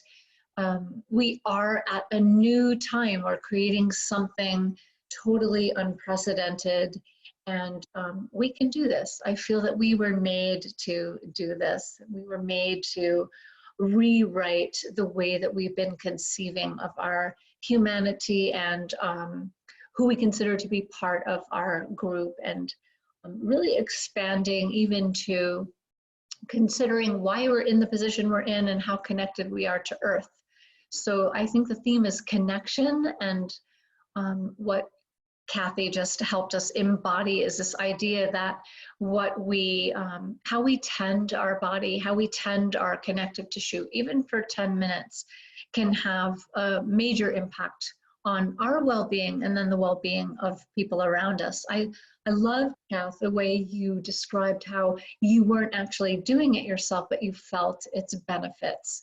And that really mirrors compassion and how it benefits the giver, the receiver. And for me, I wasn't doing it, I was witnessing, and I felt that benefit as well. So thank you all so much.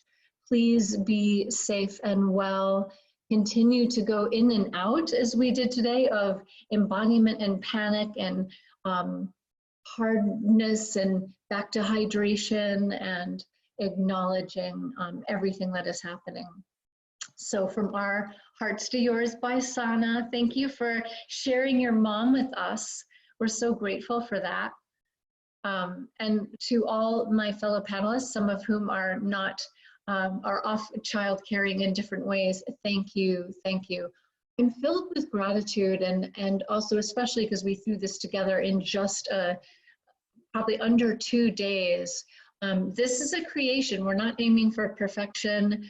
We weren't on time, and we weren't as planned out as we could have been, but we will offer more in the future. I think I'm doing a masterclass in 3 weeks on anxiety, so you can look for that as well. So thank you, Kathy. Thank you, Katsana. Thank you, everyone out there in the cyberspace, all the countries in the world that are with us. And we'll be with you again soon. Ciao.